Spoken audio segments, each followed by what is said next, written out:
Bismillahirrahmanirrahim. Alhamdulillahi rabbil alamin. Allahumma lakal hamdu ala ni'matil islam wal iman. Wa lakal hamdu an ja'altana min ummati Muhammadin sallallahu alaihi wasallam. Wa ashhadu an la ilaha illallah wahdahu la syarika lah. Wa ashhadu anna Muhammadan abduhu wa rasuluh. Allahumma salli wa sallim wa barik ala abdika wa rasulika Muhammad wa ala alihi wa sahbihi wa man sar ala nahjihi wa ihtada bihadihi wa istanna bisunnati ila yaumiddin. Amma ba'du.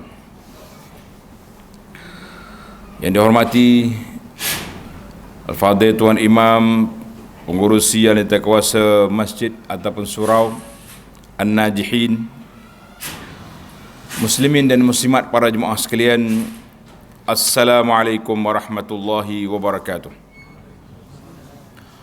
Alhamdulillah, syukur kita kepada Allah Azza wa Jalla kerana pada hari ini 13 Ogos 2022 kita dapat mengadakan satu majlis ilmu,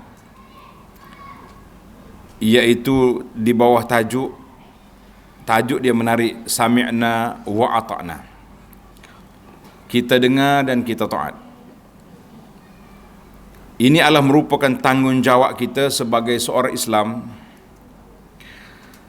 Apabila kita menerima arahan Allah Azza wa Jalla ataupun menerima perintah Nabi sallallahu alaihi wasallam, maka menjadi kewajipan kepada kita sami'na wa ata'na, dengar dan taat. Apa yang disebut dengan nama dalam bahasa pejabat sekarang dia panggil yang menurut perintah. Kita ni yang menurut perintah tu perintah Allah dan perintah Nabi sallallahu alaihi wasallam. Maka sebagai seorang muslim, sudah pasti itulah kewajipan kita, taat, akur dan patuh. Barulah kita dikira sebagai orang yang benar-benar beriman, sebagai seorang Islam. Muslimin dan muslimat. Dan kita tengok lepas pada ni, Islam itu apa makna? Iman itu apa maksud dia? InsyaAllah. Jadi kalau tidak, dia jadi kita sebut saja tidak tahu perkara. Sebut tak tahu benda, kata orang. Jadi para jemaah sekalian, insya-Allah kita cuba bincang dalam satu ayat. Yang boleh buka Quran tu buka. Kita ni suka dia panggil ilmu tadabbur ayat. Kita belajar melalui Al-Quran. Kita berdakwah melalui Al-Quran. Kerana itulah cara Nabi sallallahu alaihi wasallam. Bila mari puak Quraisy jumpa dengan dia nak berdebat ke nak bincang, Nabi kata, dengar aku baca Quran. Maka selepas daripada Quraisy dengar Quran, dia terpengaruh. Bila dia terpengaruh, mereka mula buat kacau. Bila dengar Nabi baca Quran, wal ghaufi, dia kata bila Nabi baca Quran, il ghaufi maknanya kamu buat bising. Kacau dia, majlis dia. Jangan benarkan dia baca Quran. Kerana bila dia baca, orang dengar Quran itu mukjizat. Kita yang faham tak faham ni pun, kalau orang baca Quran, kita terasa sedap. Ada kemanisannya. Boleh jadi sebab suara dia sedap. Suara tak sedap pun, kita dengar orang baca Quran, kita rasa sedap. Kecuali yang tak sedap tu orang yang baca salah. Dia ni dah lah suara tak sedap, baca pula salah, itu jadi masalah yang kedua. Ataupun hati orang itu bermasalah. Hati bermasalah. Kerana itu kita mesti berhati-hati apabila bercakap tentang Quran. Ada orang kata, ni ada dalam buku pun, ada dalam kitab ada, dia kata di antara punca membawa kepada kesesatan iaitulah apabila kita berpegang dengan zawahirul Quran, dengan zahir Quran. Kita kata Quran itu bahasa Allah Azza wa Jalla, kalamullah, Allah Ta'ala yang turunkan. Kalau kita nak tegur orang yang salah tafsir Quran, kita kena betul ayat. Kita kata salah menafsirkan Quran boleh membawa kepada penyelewengan atau kesesatan, salah tafsir. Jangan kata orang yang berpegang dengan zahir Quran lah, bermakna seolah-olah kita menyalahkan orang yang berpegang dengan Quran. Itu bahaya bahasa. Dipanggil, kita dalam bahasa dipanggil tahaffuz. Bila kita nak bercakap tentang Quran, kita kena bincang tentang kesalahan tu mari daripada mana? Bukan daripada Quran, mari daripada orang yang salah faham Quran. Contoh orang yang menyeleweng daripada ajaran yang benar daripada Quran, dia pegang dengan Quran tapi dia seleweng. Ada, saya tak sebut nama negara, tapi tak jauh daripada kita, dia kahwin 9 orang. Orang lain cakap 4 pun tak berani, dia 9. Orang Kelantan kata kedabar dia ni. Nah, 9 dia kahwin. Bila orang tanya dia, bapa dari mana ini? 9. Oh, dia kata dari Al-Quran. Al-Quran juga. Mana dalil dia? Siapa dia ingat dalil Quran? Ingat? Ingat jawab ya, tak ada masalah. Kalau ada hadiah kita pergi, kalau tak ada beli sendiri. Dua tu yang kita. Kan dalam Quran sebut fankihu ma tabalakum minan nisa'i masna wa sulasa wa ruba'. Tuhan kata kahwinlah 2, 3, 4. 2 campur 3, 5, 4, 9. Kahwin 9. Nak kata apa? Dia pegang dengan Quran tu. Inilah kita kata, maknanya kalau kita nak kata berpegang dengan Quran tu tak betul, bukan berpegang Quran tak betul, tafsir Quran salah itu tak betul, barulah jadi betul. Kalau tidak, seolah-olah macam kita menakutkan orang dengan Al-Quran, itu tidak. Kita mesti jadikan Quran itu satu kitab yang memang Allah Ta'ala turun, zalikal kitabu la raiba fihi hudalil muttaqin. Allah kata kitab yang aku turun ni menjadi petunjuk bagi orang yang muttaqin, bagi orang yang bertakwa. Maka kita yang berpegang dengan Quran, kita yang belajar Quran, menjadi kewajipan kepada kita supaya mesti Al-Quran itu dia dahulukan dengan kepahaman yang sudah pasti, dengan kepahaman yang baik. Tak boleh kita tafsir sendiri. Mana ada orang tafsir sendiri? Baik para jemaah sekalian, itu dia panggil i'jazul Quran. Bahasa Al-Quran itu bahasa yang sangat tinggi. Orang yang dengar Quran, insya-Allah dia boleh faham. Yang tak boleh faham tu yang dengar tak faham, tak tahu mana apa. Kita sekarang ni ada terjemahan, alhamdulillah. Dia panggil terjemahan ma'anil Quran, terjemahan makna Quran. Pasal tu orang Arab kalau kita terjemah, dia tak kata Quran, dia kata terjemahan makna Quran. Kalau kita nak tak tahu, sebab itu kalamullah, adakah yang kita terjemah tu tepat atau tak tepat?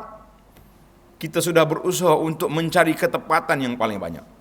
Sebab tu kalau kita baca, ambil tafsir Quran ni, terjemahan Quran ni, mungkin dalam satu ayat 3 versi terjemahan ada, berbeza-beza. Sebab itu pemahaman, kefahaman mutarjim, penterjemah itu. Tapi semuanya nak bawa makna, nak ajar kepada masyarakat kefahaman yang boleh kita faham. Alhamdulillah. Itu baru mukaddimah tu. Tu tanda selupa, patut bagi tahu ayat dulu tak? Ayat yang kita nak baca, dia panggil ayat sami'na wa ata'na. Sami'na wa ata'na dalam Quran ni ada berapa ayat? Tuan-tuan, ayat yang kita nak fokus ni ayat surah An-Nur. Surah An-Nur ayat 51 dan juga 52, surah An-Nur. Dalam surah akhir surah Khawatim suratul Baqarah ayat 285 juga ada waqalu sami'na wa ata'na. 2. Dalam surah An-Nisa ada isyarat, walau annahum qalu sami'na wa ata'na wasma' wanzurna. Jadi kita kena kumpul. Alhamdulillah, ini dia panggil ilmu tadabbur. Kalau kita setiap ayat yang dalam tajuk yang sama, cuba kita kumpul berapa kali Allah Ta'ala sebut sami'na wa ata'na dalam Quran. Dan setiap siyaqul ayah dia ada makna yang tersendiri. Ada makna yang tersendiri yang dibincangkan oleh para ulama tafsir. Semalam tak silap saya, kita bincang tentang ayatus sakinah fil Quran. Ayat as-sakinah fil Quran ada 6 tempat. Di tempat yang paling banyak sekali suratul Fathi. Surah Al-Fath. Surah tentang pembukaan kota Mekah yang bermula dengan perjanjian Hudaibiyah. Limadha? Kenapa? Sebab sahabat-sahabat ni nak janji Hudaibiyah ni, mereka dihalang daripada masuk Mekah. Setelah 5 tahun lebih tak dapat masuk, sampai dekat dia, kata orang bau dengan Mekah, Hudaibiyah tu 20 km je dengan Mekah, mereka disekat. Maka Allah Ta'ala turun 3 kali as-sakinah, ketenangan, supaya para sahabat bersabar seketika. Tak sampai 2 tahun, kamu akan ambil Mekah daripada Quraisy. Nah, jadi bila kita sebut di sini, dalam ayat ini, para jemaah tengok ayat kita ni, ayat surah An-Nur, betul lah surah An-Nur kan? Ayat 51 dan 52 ni, 51 dengan 52. Allah Ta'ala sebut, A'udzubillahi minasyaitanirrajim. إنما كان قول المؤمنين إذا دعوا إلى الله ورسوله ليحكم بينهم أن يقولوا سمعنا وأطعنا وأولئك هم المفلحون ومن يطع الله ورسوله ويخشى الله ويتقه فَأُولَئِكَ هُمُ الْفَائِزُونَ. Apa yang Allah Ta'ala peringatkan kepada kita di sini? Innama kana qaulal mu'minin. Adapun kata-kata orang beriman. Yang kita nak ni, nak masuk dalam kumpulan lah kita ni. Allahumma ja'alna minal mu'minin. Ya Allah, jadikan kami semua ni orang-orang yang beriman. Iza du'u ilallahi wa rasulihi, apabila dipanggil, diseru, diajak kepada Allah, mana kepada kitab Allah. Mari kita beriman dengan Al-Quran.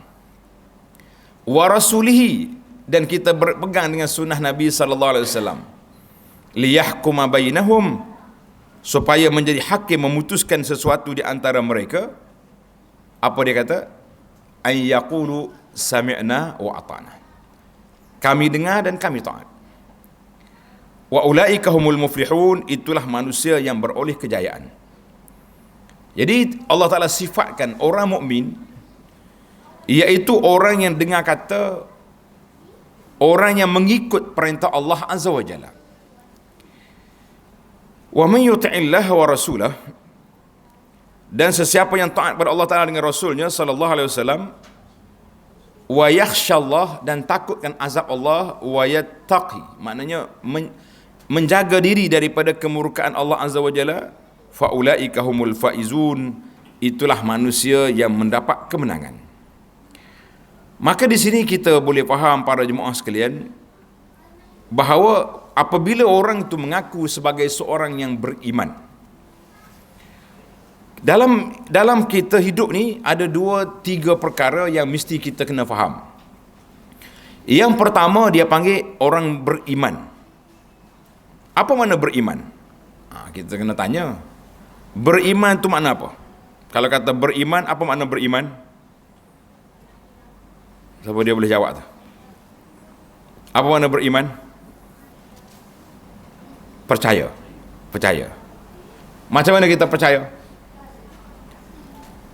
Kita percaya kepada perkara yang kita tak tengok. Itu makna percaya. Sekarang ni rukun iman kita ada berapa? 6. Beriman kepada Allah. Kita yakin ada Allah, tapi kita tak boleh tengok Allah. Sampai di sini, pernah satu masa kita menghadiri satu seminar. Seminar tajuk dia bagaimana mantapkan akidah OKU yang pekak, yang tuli, yang bisu ni. Dia tak dengar. Macam mana kita nak bagi tahu ada Allah? Kalau benda lain kita boleh tunjuk objek. Ini masjid, ni gambar dia, ini. Tapi bila sampai kepada Allah, macam mana kita nak tunjuk? Tapi Masya Allah, ana dengar taklimat daripada ustaz ataupun ustazah yang mengajar budak-budak ni. Dia kata ustaz, dia kata dilalatul fitrah. Memang manusia tu ada fitrah. Cara dia tunjuk tu, orang tu tahu. Kita boleh tahu dia tu beriman ke tak beriman. Kita kata subhanallah. Jadi kita cuma kita tak boleh nak kesan bagaimana kecuali apabila adanya Islam. Kalau setakat iman sahaja, al-imanu kata dia ma waqara fil qalbi. Iman itu perkara yang terpahat dalam hati. Bila kita percaya, kita yakin, itu namanya iman. Kata beriman dengan Allah. Kita tak boleh tengok Allah. Tetapi kita boleh mengenali Allah melalui 3 dimensi, 3 cara. Kita nak kenal Allah, yang pertama kita kenal Allah melalui nama-nama dia. Maka menjadi kewajipan kepada kita para jemaah belajar Asmaul Husna. Dia kata ustaz, Asmaul Husna ni memang menjadi mingguan ke biasa dia berjawab-jawab ni. Mingguan. Hak belagu Asmaul Husna. Kita pun sekali-sekala ya duduk pergi ke pejabat ni jadi Asma' Husna. Mana orang pejabat? Berapa kali seminggu Asma' Husna? Berapa kali? Tak kerja belakang ke sini. Nah, ada setengah pejabat kan hari perhimpunan bangun berdiri Asma' Husna. Tak apalah, itu waktu kita lagu Asma' Husna. Yang kita nak penghayatan kepada Asma' Husna tu. Huwallahu allazi la ilaha illa huwa Al-Malikul Quddus. Setiap nama tu ada dia. Alhamdulillah kita tengok ni di kadang-kadang di poster nama Asma' Husna tu dia sudah buat sekarang ni, kita boleh scan keluar nama Ar-Rahman contohnya, dia akan ada huraian di situ. Mana kita kena penghayatan yang pertama nama-nama Allah Ta'ala. Kemudian kita pergi ke yang kedua, mengenali Allah Ta'ala melalui sifat-sifat dia yang maha tinggi. Sifat Allah Ta'ala. Allah Ta'ala mendengar, Allah Ta'ala melihat, Allah Ta'ala mengetahui. 3 sifat ini pun kalau dihayati, maka banyak perkara yang boleh menyelesaikan. Banyak perkara boleh diselesaikan. Sebab bila kita tahu. Tanya budak-budak ni tahu. Semua sifat 20 hafal belaka. Dan dia panggil kelah kafa ke fafa. Kafa. Kelah kafa. Hak papa tu apa benda? Bukan papa, hak mak apa ayah tu. Dak, hak sekolah budak kecil tu. Ada satu istilah bawa dia tu mengaji. Kita jenis hak tak mengajar budak ni payah. Tak ada orang ustaz sini. Ustaz budak-budak fardu ain ada. Baiklah. Yang pentingnya kafalah dia tu dah. Kelah fardu ain. Budak-budak kecil dia hafal belaka tu sifat. Siap dengan buat lagu lagi. Tetapi yang kita naknya penghayatan kepada sifat itu. Bila kita menghayati, sebagaimana kata seorang ulama salaf, Al-Fudayl bin Iyad, dia kata, datuk kami ajar kepada kita 3 sifat Allah Ta'ala yang mesti dihayati, iaitulah Allah mendengar, Allah melihat dan Allah mengetahui. Kita kalau ada 3 ni dalam hati kita, banyak benda dah selesai masalah. Berasa waktu nak mengumpat, Allah Ta'ala mendengar. Bila kita penghayatan tu adalah hati Allah mendengar, boleh tak boleh kita mengumpat orang? Dia kata ustaz, jangan ada cari pasal lah. Dia kata sekarang ni tak ada orang mengumpat. Betul ke zaman kita tak ada orang mengumpat? Betul. Yang adanya apa yang ada sekarang? Dia tak mengumpat, dia membawang, dia kata. Sama juga orang ambil rasuah, ada ke tak sekarang ni? Ada? Tak ada. Tak ada rasuah. Hak adanya duit kopi, duit minyak tu ke. Rasuah tak ada. Riba ada. Maaflah hak kerja bank. Ada riba sekarang ni. Riba pun tak ada juga. Hak adanya interest. Bunga. Jadi nama-nama syar'i jangan ditukar. Kalau benda tu riba, cakap pakcik, yang pakcik nak berhutang ni, sistem yang kita guna ni sistem riba. Contohnya, berhutang 100,000 bayar 110,000, 120,000. Riba. Dia kalau dengar riba pun dia lari. Tak mahu aku. Maknanya itu yang ketiga, kita nak kenal Allah melalui makhluqatihi, melalui makhluk-makhluk yang ada. Setiap orang dia boleh mencari di mana ke tanda kekuasaan Allah Azza wa Jalla. Orang kerja di laut, dia boleh cari dalam laut. Orang yang kerja di kapal terbang, dia boleh cari di angkasa. Di mana kuasa Allah Azza wa Jalla. Orang kerja atas darat boleh cari atas darat. Semua tempat boleh cari. Itu dia panggil kita nak kenal Allah. Kemudian bila mari pula beriman, amantu billahi wa malaikati. Siapa dia pernah tengok malaikat? Sepanjang kita hidup, malaikat ada ke tak ada? Malaikat ada. Ada ke tak? Mana dia? Tak pernah tengok. Itulah yang panggil keimanan. Kita beriman sebab kita yakin malaikat tu ada. Malaikat di antara makhluk jumin walillahi junurus samawati wal ardh. Ada tentera di langit, tentera di bumi. Di antara tentera di langit iaitulah para malaikat. Ramai mana malaikat? Tak ada siapa boleh hitung. Siapa dia boleh hitung malaikat? Orang ni bijak. Hak budak-budak kecil cerita 10 orang tu ketua malaikat nama dia. Baik. Kita ringkaskan cerita, semua yang kita rukuk iman tu mawaqara fil qalbi, kemudian kita berpindah kepada Islam. Bila kita kata sami'na wa ata'na, itu di sinilah menunjukkan keislaman seorang itu. Bila kita sebut tentang Islam, apa makna Islam? Ma makna al-Islam? Siapa dia boleh jawab? Malam ni kita main tanya-tanya sikit, nak suruh semangat ni. Nak suruh ingat. Ma makna al-Islam? Islam tu makna apa?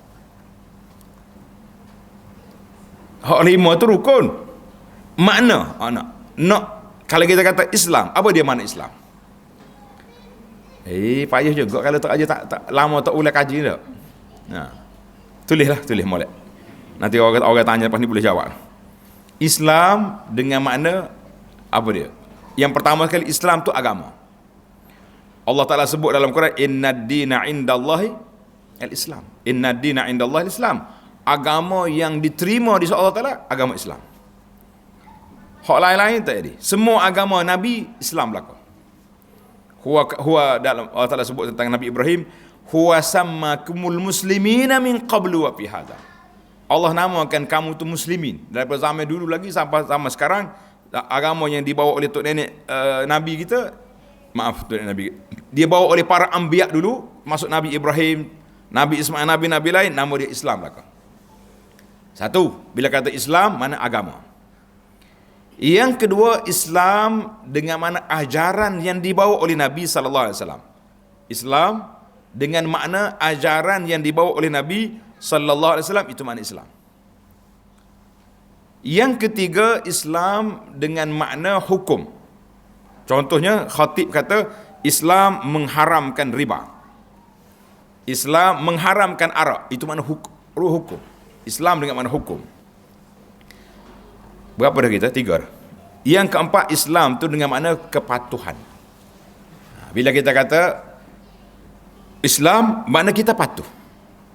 Islam dengan makna istislamu lillahi azza wa jalla wal inqiyad lahu. Maknanya kita akur, kita patuh, kita taat, kita tunduk kepada peraturan Allah. Itu yang dikatakan sami'na wa ata'na. Kita dengar dan kita taat. Rupanya tanda sebagai seorang Muslim yang betul-betul Islam itu apabila dia dengar dan dia taat. Kalau dia dengar saja tak taat, masih lagi Islam selagi dia tidak engkar. Tapi kalau dia dengar, dia tak taat, engkar, yang itu terkeluar daripada Islam. Karena itu bila kita bincang tentang hukum, contohnya dalam bab solat, dalam bab puasa, ijma' ulama mengatakan solat, puasa ini disyariatkan oleh Allah Azza wa Jalla. Siapa dia menentang, siapa dia tak percaya, kafir. Dia letak situ, menentang ataupun tak percaya, engkar kewajipan. Tapi kalau dia tak buat, macam mana? Orang ni Islam tapi tak solat, apa kita nak kata kepada orang ni? Islam ke tak Islam? Payah juga tu. Maka bila orang itu Islam, dia tak buat, maka kita tengok dalam Islam ini keyakinan, kepercayaan manusia itu ada 3 kumpulan. 3 kumpulan. Yang pertama, kumpulan sami'na wa ata'na. Kumpulan yang dengar, yang taat, itulah yang dipanggil Muslim hakiki. Seorang Islam yang benar-benar Islam. Bila dia dengar, taat. Iza du'u ila Allahi wa rasulihi qalu sami'na wa ata'na. Sekumpulan yang kedua, sami'na wala ta'at. Itu dia panggil kumpulan yang munafik. Na'udzubillah. Orang munafik ini dia dengar, tapi dia tak percaya. Maknanya munafik ini, na'udzubillah, dia dengar dan dia tidak percaya. Dia tahu. Munafik ni para jemaah sekalian, dia tidak muncul kecuali setelah Islam mendapat kekuatan, baru dia muncul. Waktu Nabi SAW duduk di Mekah, tak ada munafik. Yang adanya mustad'afin ataupun du'afa'ul iman, orang lemah iman ada. Tadi pagi kita bincang tentang hijrah. Walladzina amanu walam yuhajiru. Orang yang beriman dia tidak berhijrah. Tapi dia beriman tapi dia tak berani nak sayang, nak tinggal kampung dia, nak tinggal rumah, itu orang ni tak boleh, tak pernah pergi. Tapi munafik ni bila Nabi sampai di Madinah sudah dapat kekuasaan, dia mikir panjang. Kalau dia tak pura-pura jadi Islam, dia tak dapat projek. Dia tak dapat kedudukan. Maka muncullah dia di belakang Nabi sekali-sekala. Dia muncul, dia mari solat belakang Nabi sallallahu alaihi wasallam. Pakaian dia sama dengan para sahabat yang lain, dengan jubahnya, dengan serban sama. Yang tak samanya, dia tak ada ta'ah, tidak ada. Sami'na wa ata'na, tak ada. Bahkan mereka ini orang yang sentiasa memasukkan keraguan kepada orang-orang Islam yang baru-baru. Lemu percaya Muhammad cakap. Ana lama dah tak sebut cerita seorang sahabat yang budak masa tu, nama dia Sa'ad, Umair bin Sa'ad radhiyallahu anhu. Umair bin Sa'ad ni pak saudara dia, nama dia Al-Julas bin Suwaid. Buah molek nama-nama orang ni, nama-nama hero hak tak boleh pakai ni, jangan. Al-Julas bin Suwaid ni munafik. Waktu Nabi mengajar, dia duduk buah. Umair ni kanak-kanak, tapi kanak-kanak yang tekun. Nabi kuliah dia ada. Dia balik rumah dia kata, "Pak cik, rugi lah Pak cik. Rasulullah sallallahu alaihi wasallam bagi kuliah, Pak cik keluar tak dengar." Pak cik dia kata apa? Si bapak munafik ni kata, dia kata kalau benar apa yang disebut oleh Muhammad, kami ni lebih bodoh daripada hemar. Mana lebih bodoh daripada keldai, dongki. Umar kata, apa cakap ni? Cakap je betul. Dia kata, aku nak pergi report ke Nabi SAW. Budak kecil mari jumpa Nabi nak report. Report pak saudara yang muncul sekali-sekala solat belakang Nabi. Agak-agak orang tua boleh terima tak boleh terima? Payah nak terima. Dia report. Sahabat-sahabat Rasulullah, budak ni, pak saudara dia Julah bin Suwaid tu belakang Nabi solat, tak pernah sabar. Sehinggalah Umar ni pergi nak keluar daripada masjid, dia mengadu.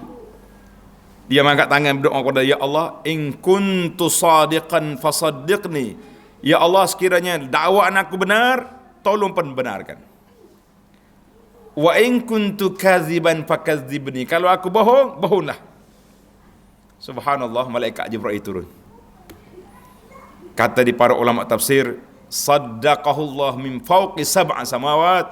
Allah Ta'ala benarkan dakwaan Umair bin Sa'ad daripada 7 langit. Sebelum dia keluar masjid, turun ayat Quran. Nabi panggil, absyir ya Umair. Umair, kamu benar. Pergi panggil pak cikmu. Allah Akbar. Cerita munafikin semula pula. Ini contoh baru. Satu lagi kumpulan, ini bahaya juga.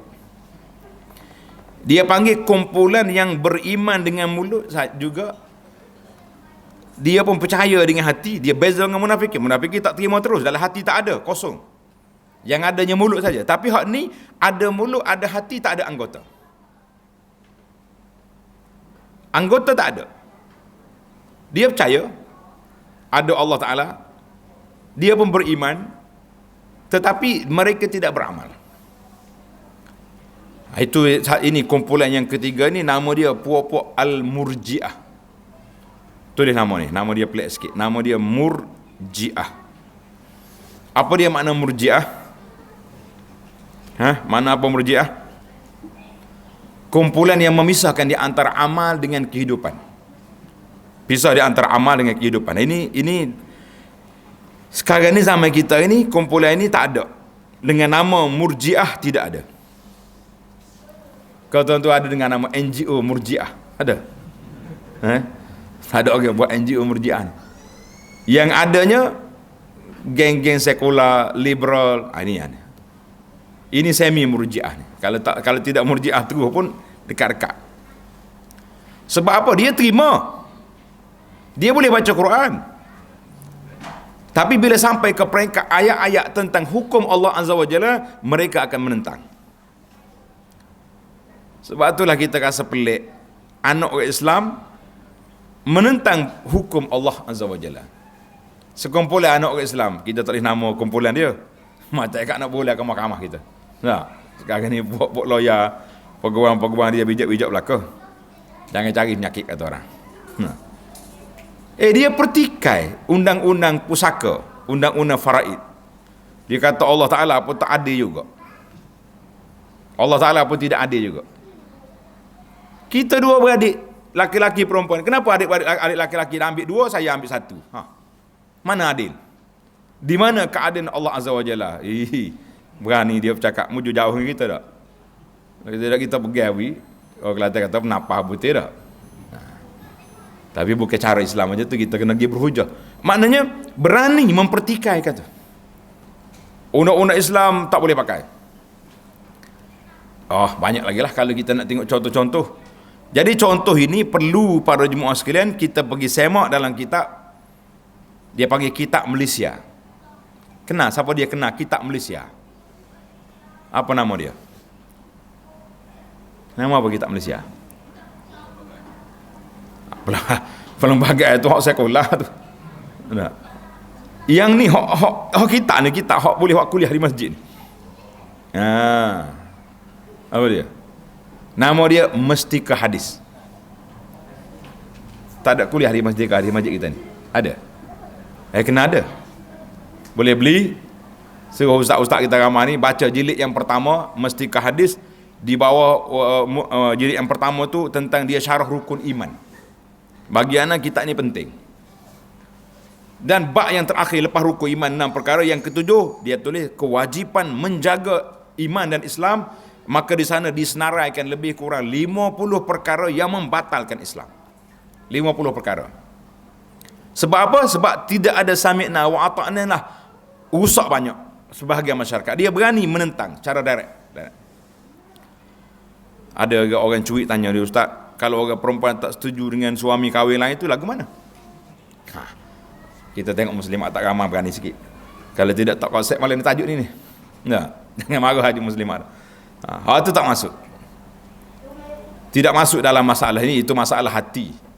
Kalau suami dia beri apa yang dia nak secukupnya, tidak jadi masalah. Kawan-kawan kita hak lain tu, hak orang berani tu, kita kata mau baca gapo berani ni. Dia kata tak ada baca apa-apa. Kata ui belakang dia nak kat boleh. Gitu ya dia jawab. Kita pun mikir molek dah, tak sedut. Dia yang jadi masalah hura-hara tu buah yang besarnya berani, kekuatan tidak ada mana. Cukup setakat tu. Yang pentingnya itu tidak masuk dalam perkara menentang syariat Allah Ta'ala. Jangan salah guna ayat. Ni ada seorang ni, ada muslimat yang tanya, dia kata, ustaz, suami dia kata dia ni menentang hukum Allah. Sebab dia tak pernah kahwin seorang lagi. Kata bijak tu lelaki awak. Orang lelaki dia pandai dalam bak lawyer bak ni. Sama juga bila dia pergi dengar ceramah kan, wanita ramai dalam neraka. Dia guna ayat tu bila balas dengan bini. Ni Nabi kata ramai neraka ni. Kita pun ajar teknik ke wanita. Ni kita ceramah ke wanita ya, tak boleh cari laki-laki tidak. Dia guna juga hujah ni. Kita kata awak bagi tahu ke suami, abang jangan salah guna hadis. Jangan salah tafsir hadis sendiri. Wanita lebih ramai daripada laki-laki dalam syurga. Membalas balik dia. Dia kata boleh peluru kita malam ni. Jangan main. Kita ajar semula tu lain kali. Baik. Maknanya dalam kumpulan kita ni ada mukmin yang sami'na wa ata'na, ada munafik yang sami'na dengar saja-saja, yang memang tak percaya, tak yakin, tak beriman. Ada satu kumpulan juga sami'na wala ta'at. Dia dengar dan dia tak mau taat. Ini dia panggil kumpulan-kumpulan yang dia tidak melakukan apa yang dia dengar, itu dia panggil kumpulan al-murji'ah. Jadi murji'ah ni zaman kita ini tidak ada kumpulan ni kecuali dengan nama baru. Tak kira nama sekular ke nama liberal ke nama apa. Kita kata ini di antara kumpulan yang perlu diberi kepahaman kepada masyarakat, maka baru kita faham Islam tu dengan makna istislamulillah, kepatuhan kita kepada Allah Azza wa Jalla.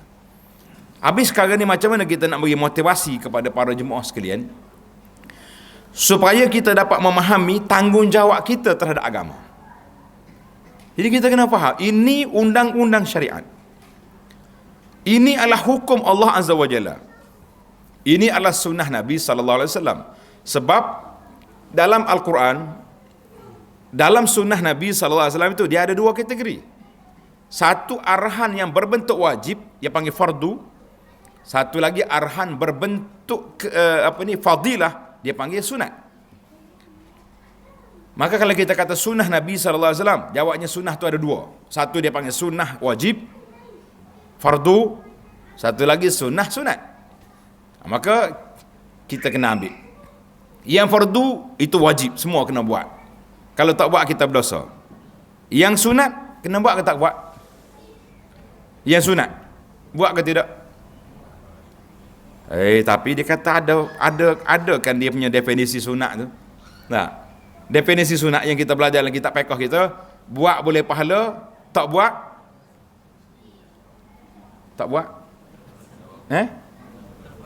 tak dapat ada apa-apa. Tu sedap hati tu. Kenapa tak maya sunat? Tak ada apa-apa, tak berdosa. Betul dari sudut fiqh. Dari sudut fiqh sah. Definisi itu betul. Jangan kata mana kalau dalam kitab fiqh kita kena bagi markah. Tapi dari sudut pelaksanaan, tuan-tuan kena ingat, dari sudut pelaksanaan berbeza ayat. Sunat buat boleh pahala, tak buat rugi. Kita kena letak situ. Amalan yang sunat kalau buat boleh pahala, kalau tak buat apa dia? Rugi. Letak besar, rugi pahala. Habis macam mana kita nak kempen supaya isu sami'na wa ata'na ni kita boleh sedar, boleh akur, boleh cuba tengok para sahabat radhiyallahu anhum, sekali dia dengar Nabi ajar, ikut lalu. Dia tidak takwil banyak, Nabi suruh buat lalu. Contoh yang paling dekat lah kalau kita tengok ramai di para ulama, dia kata contoh zaman Nabi SAW ni, masyarakat ketika itu sebati dengan arak. Sebati dengan arak. Arak ni bagi dia, kita nak kata air apa? Kalau orang arak, air Pepsi. Pepsi lah arak ni. Arak dengan Pepsi berpisah tiada. Kita bawa sekali jemaah haji ni, pergi makan kedai, makan pagi.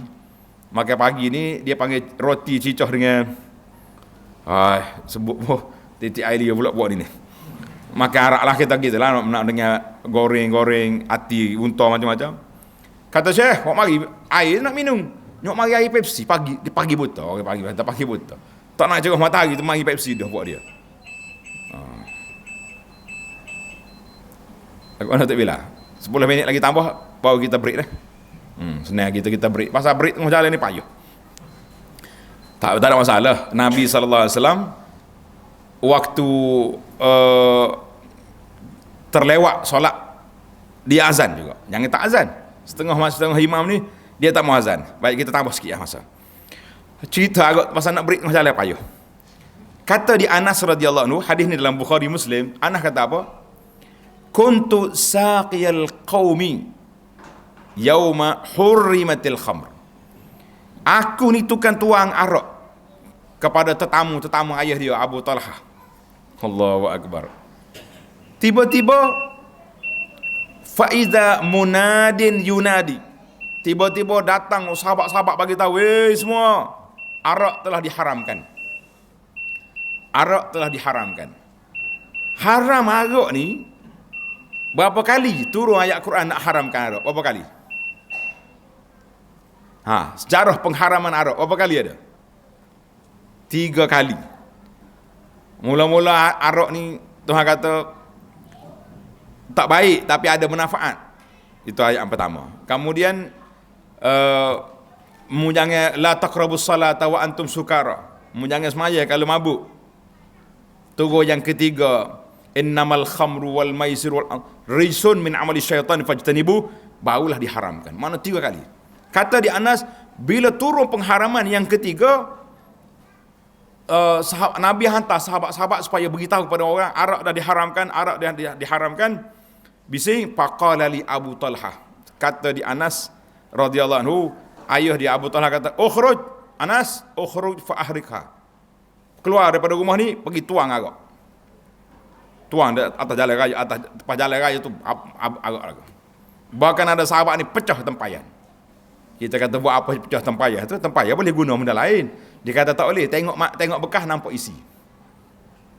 Dia main tengok bekas nampak isi. Itu di antara betapa para sahabat ni bila dia dengar pengharaman, berhenti terus. Kita hari ni payah. Boleh sebut ke contoh? Kau tak boleh sebut? Boleh? Apa dia kita nak sebut ni? Hak payah orang nak tinggal, apa dia? Sebut derah kalau berani. Apa? Tu dia nya berapa hati dah. Oh payahlah. 45 hari duduk Mekah Madinah. Ada lagi kotak tak habis-habis lagi nak kata apa? Gosok kita atas belakang tinggal haji weh. Padahlah. Allah alhamdulillah. Ana sangat gembira kalau jemaah haji yang kita bawa ni dia boleh isytihar di Mina, dia sudah taubat daripada rokok. Allah berasa nak gosok kepala botak dah. Payah sungguh payah. Bagi anak lah orang yang boleh berhenti rokok ni orang sami'na wa ata'na lah. Baru ni kita jumpa seorang pakcik. Dia duduk di Arafah. Siapa? Dengan kain ihramnya kita kata Masya Allah. Pakcik, duduk mana ni? Arafah. Kata khabar molek. Takut tak apa ingat kita nak beritahu. Lepas tu kata, boh lah isap rokoknya. Duduk Arafah ke ni?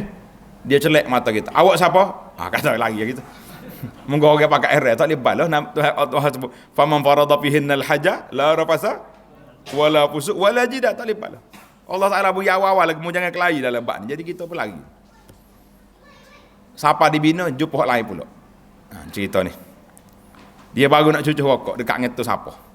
Kita pergi pegang tangan dia, abang Haji Mina ni, tahu? Tahu sudah. Kata tahu tak apa. Habis rokok ni, campur dia tu. Dekat ngetu siapa dia, kata lontar lah. Tak segi melontar di Jemrah pun lontar sini. Dia kata apa? Sekali ni anak pihak ni kata, kita pun jawab dia, Haji, kalau kita tidak berubah sekarang waktu di haji ni, bila kita nak berubah? Habis motivasi dah kita, patut dia berhenti lalu. Dia celek mata kita, memang saya tak nak berubah. Kita berasa nak berai mata, astagfirullahaladzim, lagi kita. Kalau itulah sikap awak, tak ada masalah. Payah. Orang boleh berhenti ni, bagi kita tahniah lah insya-Allah. Tak, janganlah tuan-tuan orang lain pergi cari haji mabrur, kita kelik dengan haji malburu, tak sampai hati kita rasa. Baik. Apalagi hak kita payah nak berubah, payah. Wanita kita muslimat. Ni hari ni bahagian muslimat pula. Muslimat dengan aurat dia, payah. Duduk di Mina pun duduk mai tutup aurat dak juga. Mekah balik haji tak lekat juga. Stokir dengan stongan. Kena stongan? Stongan kena? Apa dia? Siapa dia kena stongan? Kena? Kau tak dengar ni bagian ni? Stongan tu ringkasan kepada stokir tangan. Nama dia stongan. Muslimat ni kita kena bagi tahu pada muslimat. Ana di Mekah saya buat satu tajuk dia anda aku seorang haji dan hajah, tajuk. Nak suruh dia kenal dia tu hajah dah ni. Pergi Arafah dah, balik Arafah dah ni, mari balik Mina, hajah dah jadi. Jaga aurat molek-molek.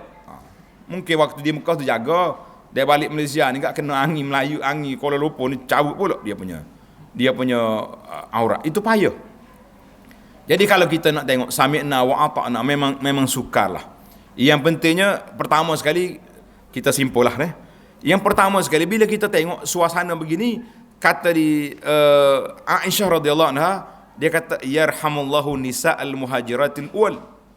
Aisyah kata Allah Taala lah bagi rahmat kepada wanita-wanita yang terawal masuk Islam. Lamma anzalallah, ketika Allah Ta'ala turun surah An-Nur ayat 31, waliyadribna bikhumurihinna ala juyubin, hendaklah kamu tutup dia punya dada dia ni dengan kain tudung. Qala syaqaqna murutahunna fakhtamarna, dia ambil kain hak dia ada tu, ada setengah tu tarik kain langsir buat tudung. Masya-Allah tabarakallah. Kita hari ni tak banyak sangat dah tudungnya, cuma tak bertudung ya tuan dia. Bukan senang. Ni dalam bila kita tengok dalam itu dari sudut benda-benda yang kena tinggal. Dalam bab amalan macam mana kita? Ni. Berapa lama dah kita duk kempen supaya lepas solat baca zikir ni? Sebab apa? Sebab inilah yang maksur daripada Nabi sallallahu alaihi wasallam. Nabi kita sebut. Apa ni? Sayyidina Sauban ni pembantu Nabi sallallahu alaihi wasallam, nama dia Sauban. Menarik kita Sauban.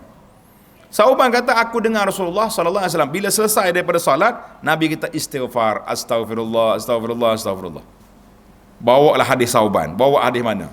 Sekali dia jumpa dalam Tabarani, dalam kitab doa li Tabarani, alhamdulillahilladzi lam yattakhidh walada, bertepuk tangan habis dia. Oh, kita jumpa dah. Rupa-rupanya orang yang dok bawa Sauban ni tak jumpa dalil.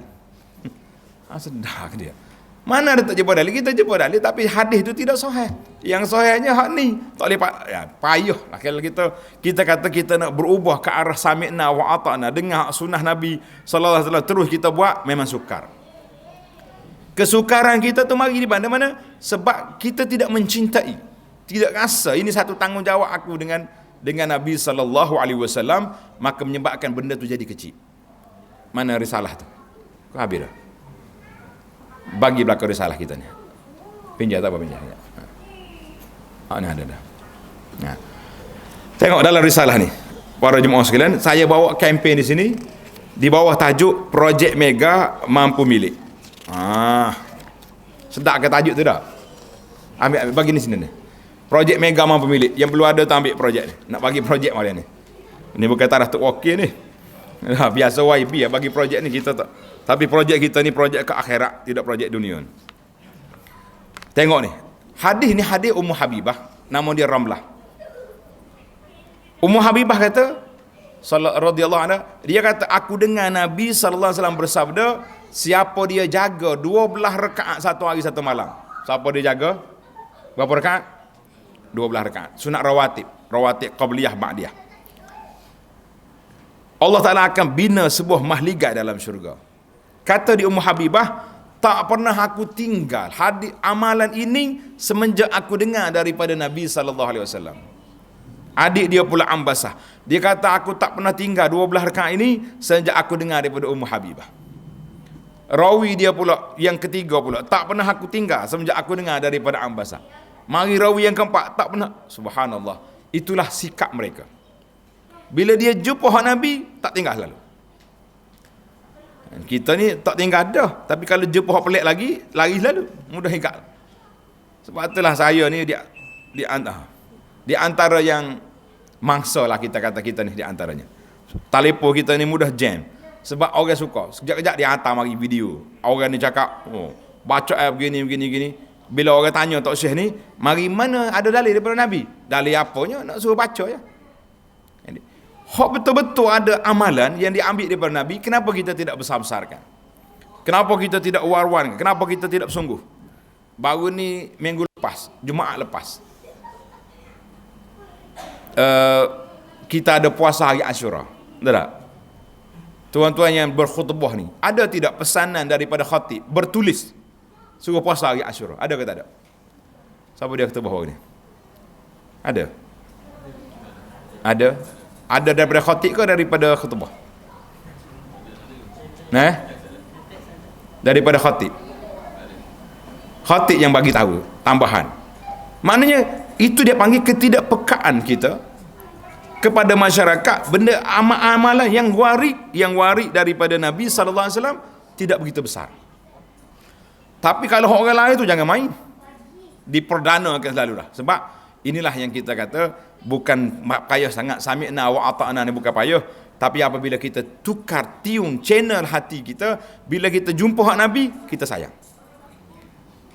Baru ni saya pergi ke Al-Ja'ranah. Siapa di Ja'ranah? Kau tak lagi dah? Habis dah? Habis masa dah? Tengok sedap lagi ni kalau nak. Baik. Siapa di Ja'ranah? Satu cerita yang sangat sedih, menitiskan air mata. Bila Nabi bagi harta rampasan perang Hunain kepada orang Mekah yang baru masuk Islam. Ada orang boleh 100 ekor kambing, ada yang boleh macam-macam unta boleh. Orang Madinah terasa hati. Dia kata, Rasulullah sallallahu alaihi wasallam, dia mari Mekah jumpa dengan anak beranak dia kak, tak ingat dah ke kita. Pemuda-pemuda ni cakap ni, orang-orang pengalaman sahabat-sahabat ni tak cakap. Dia beradab. Dia kata apa? Nabi dengar. Nabi kata, kumpulkan Ansar, Muhajir Ansar. Kumpul orang Madinah saja. Orang Mekah jangan masuk. Aku nak bercakap dengan dia orang je. Ini siasah Nabi. Bila timbul isu-isu ni, dia tak mau tangguh lama. Sebab bila tangguh, akan besar dia punya kumpulan yang akan membangkang. Nabi panggil. Ya Ma'syar Ansar. Panjanglah cerita dia. Musuh reda ke tidak? Orang lain, orang Mekah, hak baru masuk Islam, mu'alah ni, balik ke Mekah dengan kambing, dengan unta. Wa antum tarji'una ta'uduna ila al-Madinati ma'a Rasulillah. Kamu semua balik ke Madinah sekali dengan Rasulullah sallallahu alaihi wasallam. Redha ke tidak? Semua Ansar bangkit, radina ya Rasulullah. Kami redha Rasulullah. Menangis orang Ansar sampai basah janggut. Sebab apa? Sebab Nabi beri istihar dia akan balik semula ke Madinah. Dia bimbang juga, takut balik abad demo kita rumah Mekah dah. Nah, rumah dia kan dekat dengan Marwah tu. Maka di sini kita ambil fiqhus sirah, bagaimana para sahabat sangat mencintai Nabi sallallahu alaihi wasallam dengan apa? Dengan apa? Dengan Nabi kita boleh balik ke Madinah, kecil dah. Kambing-kambing tadi tak ada tanya berisu. Kita para jemaah sekalian bila kita mari ke Mekah, mari ke Madinah, belajar sirah Nabi, belajar sunnah Nabi sallallahu alaihi wasallam, kenapa kita tak rasa besar? Hak ni hak Nabi buat, ya. Rasa semangat lalu. Lain daripada ada juga semangatnya. Gapo dia? Kalau orang pergi Mekah, hak semangat Nabi, gapo dia? Apa dia? Wah, tamah ya semangat. Tamah Nabi ni. Berapa sekilo? 120. Beli juga. Padahal ajwah tu boleh ya beli dengan harga 50 riyal. Tidak 50 riyal sedap kan? Sedap, lembut. Tu Arab kita dia kata 50 50 kita ambil makan sedap. Hak 120 lebih kurang itu juga. Tapi oleh kerana taman Nabi semangat. Sunnah Nabi wa tak dengar. Ini masa. Baiklah para jemaah sekalian, kita tutuplah. Biarlah sami'na wa ata'na ni kita ubah persepsi kita ubah perangai kita. Bila kita kata ini amalan yang diajar oleh Nabi sallallahu alaihi wasallam, kita kata kafar. Dalam buku yang kita baca zikir pagi petang, ada sebahagian zikir dia tak sebut kelebihan. Kata sahabat, aku dengar Nabi sallallahu alaihi wasallam baca pada waktu pagi, faqara'tu, aku baca. Ada hak zikir memang power sungguhlah. Siapa dia baca zikir ni, diampunkan dosa dia. Dia kalau dia masuk dia tak kena tak dikacau oleh syaitan. Mana ada? Tapi ada bacaan sekadar Nabi baca. Adakah kita rasa tak kuat? Saya ajar zikir pagi petang ni kepada sahabat kita. Dia kata, Abu Ana Hajar ni tak apa-apa power, dia kata. Tak ada terbaik atas angin, jalan atas air. Sudah. Waktu dia cari guru mursyid mana tahu? Saya tak sebut nama negeri lah. Dia beramal gila isi, orang panggil. 2 minggu dalam hospital kena ikat. Bila dia sembuh balik, saya pergi ziarah dia. Dia siapa tengok saya, dia peluk Abu Anas. Dia kata saya overdose. Kata kalau hak Nabi tak ada overdose, mungkin cari hak pelik. Betul-betul dia kata saya cakap pelik. Lepas ni saya taubat dah. Kita nak beramal dengan zikir hak Nabi aja cukup. Allah qalu sami'na wa ata'na ghufranaka rabbana wa ilaikal masir subhanakallahumma wa bihamdika asyhadu an la ilaha illa anta astaghfiruka wa atubu ilaik wa sallallahu ala nabiyyina Muhammad wa ala alihi wa sahbihi ajma'in walhamdulillahi rabbil alamin wassalamu alaikum warahmatullahi wabarakatuh.